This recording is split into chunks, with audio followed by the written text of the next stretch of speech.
Good morning, saints of the Most High God.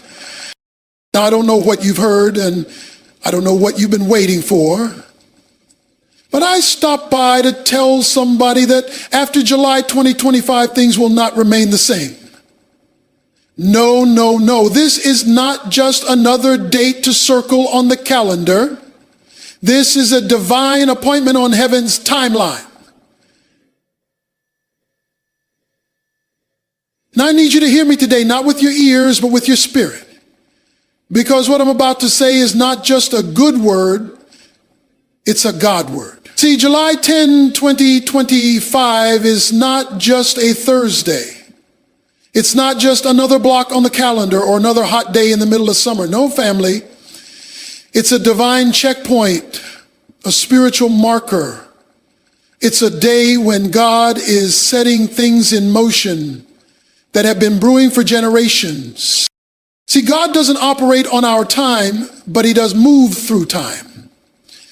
And there are certain moments, certain days where heaven intersects with earth in a unique and powerful way. Just like Passover was a moment, just like Pentecost was a moment, just like the day Jesus walked out of the tomb was a moment. This day coming is not insignificant. We've been drifting. We've been distracted, we've been dulled by our comforts, numbed by entertainment, and lulled to sleep by convenience. But God has a way of shaking us back into focus. And that's what this day represents. It's an awakening. It's an alarm clock ringing in the spirit. It's God saying, wake up, church. I'm about to move, and I need you to be in position. Let me put it this way. Have you ever had a moment in life where you just knew something was about to shift? You couldn't quite explain it. Maybe nothing around you had changed yet, but in your spirit there was a stirring, like the calm before a storm or the stillness right before the curtain goes up in a play. That's what this moment is. And let me tell you what I believe God is doing. He's calling his people back to spiritual alertness. Because the devil's not asleep, the culture isn't asleep, but too many of God's people are walking around spiritually drowsy, singing songs on Sunday, but sleepwalking through Monday. We've been living under the influence of distraction, but July 10 is about to snap us out of it. This is about more than prophecy. This is about preparation. Because God never sends a storm without warning his people first. Just like Noah had to build an ark before the rain came, we have to build our faith, build our obedience, build our intimacy with him before the flood of change breaks out. I remember a time when my own family hit a wall. Things we thought were stable started falling apart. The ground beneath us began to shift. But looking back, I realized it wasn't the enemy attacking, it was God repositioning. He was setting us up for a greater assignment. But I wouldn't have seen it if I hadn't stayed close to him in that season. That's what this moment is about. It's about tuning your ear to heaven. It's about asking, Lord, what are you saying to me right now? What are you calling me to leave behind? What are you telling me to pick up? Because July 10 isn't about fear, it's about focus. It's not a day to dread, it's a day to discern. To recognize that while the world may be shaking, the kingdom of God remains unshaken. So don't brush this off. Don't treat this like another word from another preacher. Ask the Holy Spirit to confirm it in your heart. Because this is a divine moment. And if you miss what God is doing in this moment, you may miss the setup for your next season. I believe God is about to open eyes, break chains, and release instructions. But he's only going to do it for those who are awake, those who are listening, those who are ready to move when he says move. So wake up, church, wake up, believers, something is coming, and God is saying, get ready.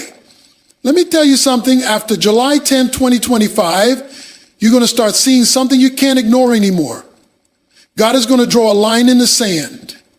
There's going to be a separation not between rich and poor, not black and white, not even just believer and unbeliever, but between those who are fully his, a divine distinction. God is about to make it unmistakably clear who really belongs to him. We live in a world where people like to blend in. Church folks want to camouflage. We want the blessing of the kingdom, but the comfort of the culture. We want to praise Jesus on Sunday, but we don't want to offend anybody on Monday. But after this spiritual shift, that in-between space is going to disappear. The fog of compromise is lifting, and the light of truth is coming in strong.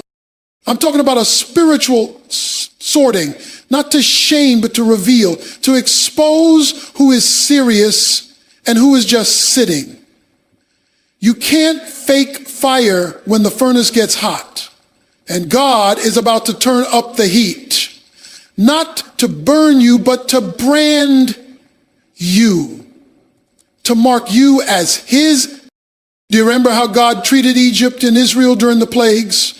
The frogs, the darkness, the death. All of Egypt was suffering, but over in Goshen, where God's people lived, there was peace, there was light, there was protection. That wasn't by accident. That was divine distinction. And God is about to do it again.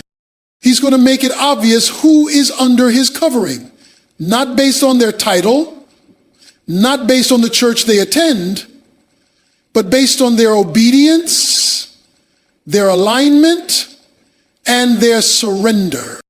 And listen, this distinction won't always look like promotion. It might look like preservation. While the world is spiraling, you'll be standing. While the markets crash, your needs are met. While confusion reigns, you'll walk in clarity. That's not luck. That's kingdom living. That's the favor of being marked. You see, in this coming season, people won't just ask what you believe. They'll see what you believe by the way you live. Your lifestyle will be a testimony. Your endurance will be a witness. Your peace will preach louder than a sermon. Because in a time of shaking, stability speaks.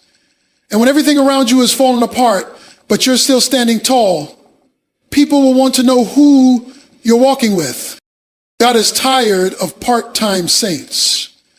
He's tired of spiritual tourists. This is not the time for folks to keep one foot in the church and one foot in the culture. You're either all in or you're going to be left out. Because when this line gets drawn, it won't be a pencil line that you can erase later. It will be etched in fire. Let me give you a picture. Imagine a football game where the players are wearing the same color as the referees. Now, nobody can tell who's calling the game and who's playing. That's the mess we've been living in. Christians looking just like the world, talking just like the world, reacting just like the world. But God's about to put his people in kingdom colors. You're going to be set apart, not for pride, not for popularity, but for purpose. This is not the time to be ashamed of the gospel. This is not the time to play it safe. If you've been hiding your faith, God's about to put you in a situation where you either shine or shrink. And he's looking for those who will shine. He's looking for Daniels in Babylon, for Esthers in the palace, for Josephs in Egypt, for people who will live righteously in an unrighteous world, for people who don't just show up to church, but carry the church within them. You were never meant to blend in. You were born to stand out. That's what this next season will reveal. This is the time when salt has to be salty and light has to shine. And if we do that, God will use this distinction not to divide for destruction, but to separate for elevation, to lift his people up so that the world will look and say, surely their God is real. Because when God draws that line, he's not just identifying you, he's activating you. He's getting ready to use your life as a billboard for his glory. There's a shaking coming. And let me tell you, it's not the enemy It's God. He's doing the shaking. He's rattling what we thought was secure. He's shifting what we thought was stable, not to destroy us, but to deliver us. Because sometimes the only way God can get us to move is by shaking the ground beneath our feet. We've gotten too comfortable, too used to the routines of religion, too dependent on the systems of this world. But God didn't save you just to sit in a pew and survive life. He saved you to transform the world around you. And sometimes, before God brings revival, he allows disruption. He allows the shaking. You look around and it feels like everything is being shaken.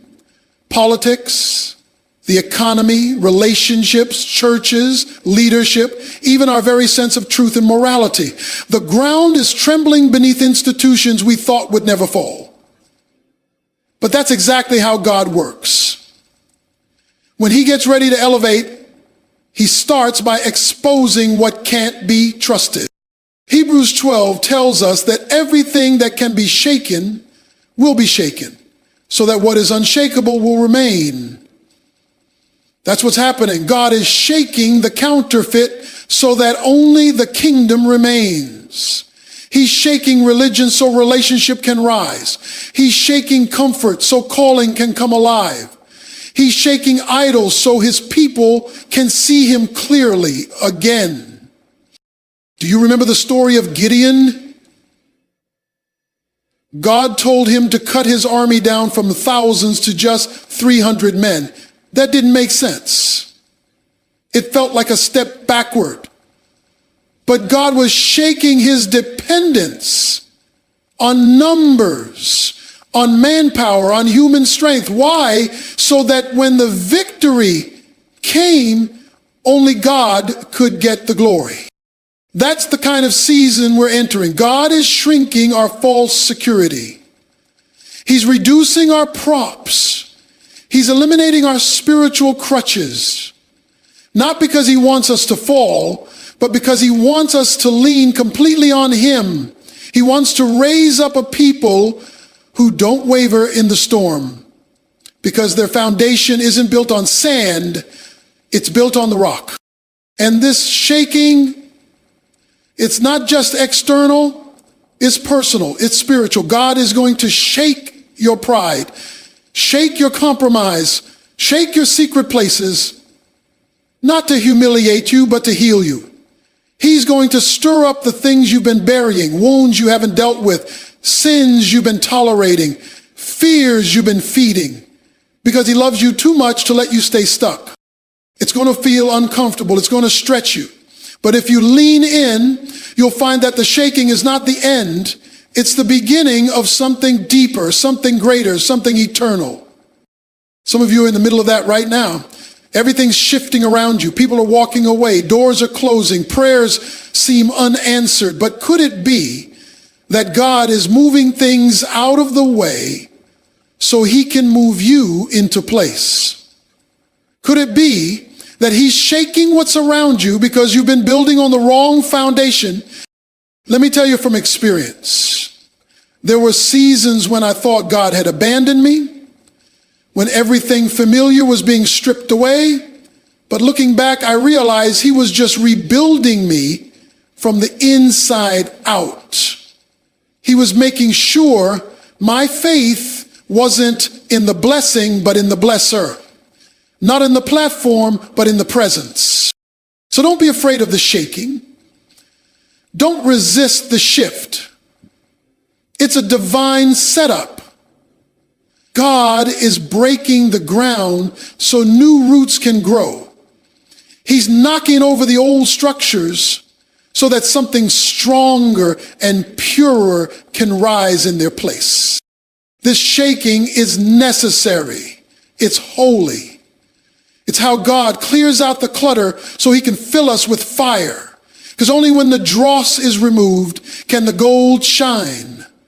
Only when the soil is turned can the seeds sprout. Only when the winepress is crushed can the new wine flow. So don't misinterpret the season you're in. If you're being shaken, you're being chosen. If you're being tested, you're being trusted. If things are shifting, it means God is preparing to shift you into purpose, into power, into a place where you no longer just survive, but begin to thrive. Let him shake what needs to be shaken so that what he's building in you and through you cannot be moved.